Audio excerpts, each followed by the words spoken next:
Doctor শফিককে নিয়ে এখন যে ভিডিওটি আপনাদের সাথে শেয়ার করব সেটি দেখেন, তারপরে বিশ্লেষণ করছি।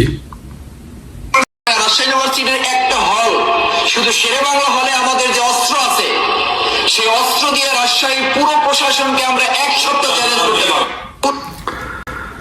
এবং তিনি যে গুরুত্বপূর্ণ বক্তব্যটি দিয়েছেন এটা ইসলামী ছাত্র শিবিরের জন্য অত্যন্ত অনুপ্রেরণামূলক।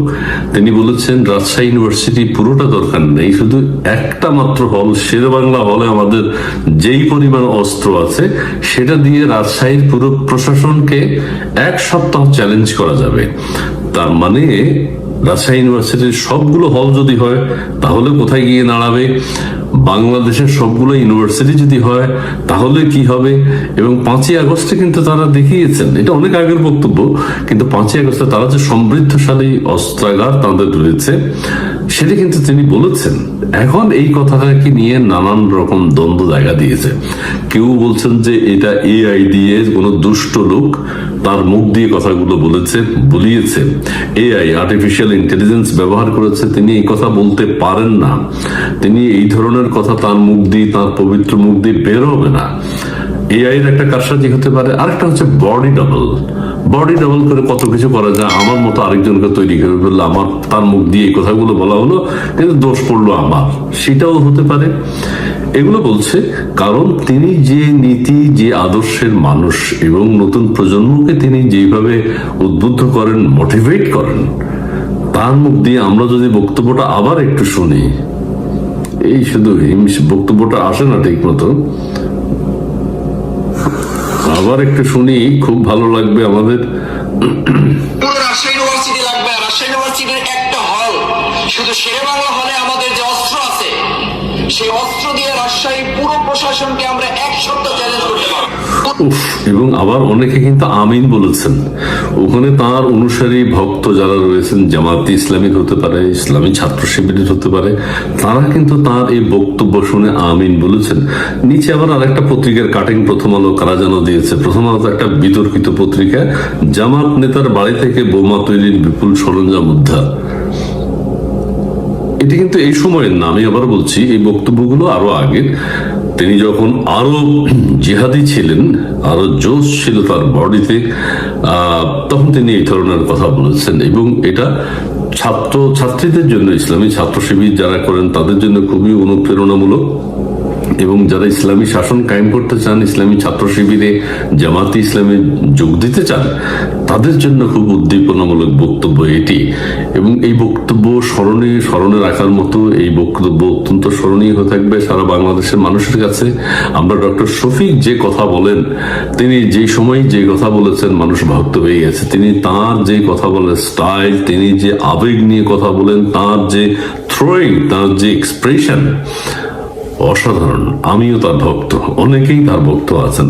তো তিনি যদি এই ধরনের কথা বলেন, যদি এটা কোনো ষড়যন্ত্র না হয়ে থাকে, আবার কেউ কেউ বলছেন যে উনি অত্যন্ত সত্যবাদী মানুষ, এআই বা বডি ডাবল আমরা এগুলো বিশ্বাস করি না, উনি অত্যন্ত সত্যবাদী একজন অনেস্ট মানুষ। উনি বিশ্বাস করেন যে ওনাদের রাজশাহী ইউনিভার্সিটির শেরেবাংলা হলে যে পরিমাণ অস্ত্র আছে সেটা দিয়ে পুরো প্রশাসনকে এক সপ্তাহ চ্যালেঞ্জ করা যাবে। তার মানে তিনি তার বিশ্বাস থেকে বলেছেন, আন্তরিকতা থেকে বলেছেন, তিনি দেখেছেন, তিনি জানেন, জেনে শুনে বুঝেই তিনি তার বক্তব্যটি দিয়েছেন।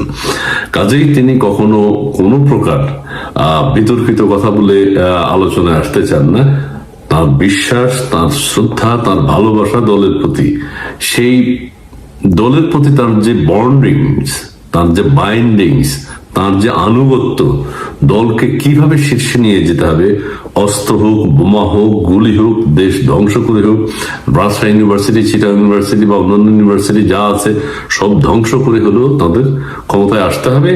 এবং তিনি ঢাকা ইউনিভার্সিটির কথা কিন্তু বলেন নাই, চট্টগ্রাম ইউনিভার্সিটির কথা বলেন নাই, রাজশাহী ইউনিভার্সিটির সবগুলো হলের কথা কিন্তু বলেন নাই, একটা হলের কথা বলেছেন। একটা হলেই তাদের এই অবস্থা, এটা উনি জানেন, জেনে শুনেই বলেছেন। তবু কেউ কেউ বিশ্বাস করতে চায় না যে না, তার মতো একজন মানুষ ডক্টর শফিকুর রহমান যে আবেগ অনুভূতি দিয়ে তিনি কথা বলেন, ইসলামের পক্ষে যে শান্তির কথাগুলো তিনি বলেন, তার মুখ দিয়ে এই কথা আসতে পারে না। আবার কেউ কেউ বলছেন এই কথা তো আসতেই পারে, ইসলামী শাসন যদি কায়েম করতে হয় আপনাকে অস্ত্র ধরতে হবে, অস্ত্র হাতে তুলে নিতে হবে। ডক্টর শফিক সেই কথাগুলোই আপনাদের সাথে শেয়ার করেছেন। সেদিক দিয়ে চিন্তা করলে ঠিকই তো, অস্ত্র শস্ত্র ছাড়া এখন আধুনিক যুগে কিভাবে মানুষের সাথে পাল্লা দেবে। কাজেই তার বক্তব্য ঠিকই আছে। এবং শুধু ছাত্র শিবিরের কথা এটি, জামায়াতে ইসলামী সারা বাংলাদেশে তাদের অস্ত্রের গোলা বারুদ কোথায় কি জড়িত আছে, কোথায় তাদের যে বাংকার আছে, কোথায় তাদের যে মজুদ গুলো রাখা হয়েছে, সেটা বলতে পারবেন ডাক্তার শফিকুর রহমান, মানে আমিরে জামাত যিনি, উনি কিন্তু আমিরে জামাত নাম কাছাকাছি হয়ে গেছে, উনি হলেন ডক্টর শফিক, ছাত্রদের নেতা, ছাত্র নেতা শিবির।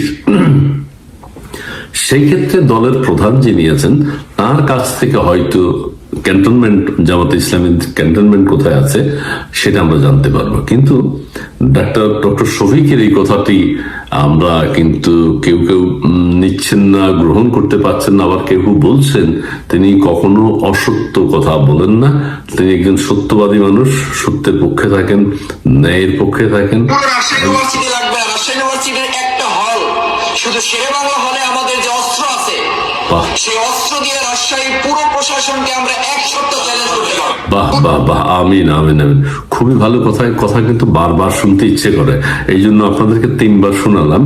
আপনারা সেইভাবে যারা জামাতে ইসলামে যোগ দিতে চান, যারা শিবিরের সাথে যোগ দিতে চান, আদর্শ নাগরিক হিসেবে নিজেকে গড়ে তুলতে চান, তারা ডক্টর শফিকের সাথে যোগাযোগ করবেন এবং ইসলামী ছাত্র শিবির এবং জামাতে ইসলামে আপনারা বয়স অনুযায়ী যোগ দিতে পারেন।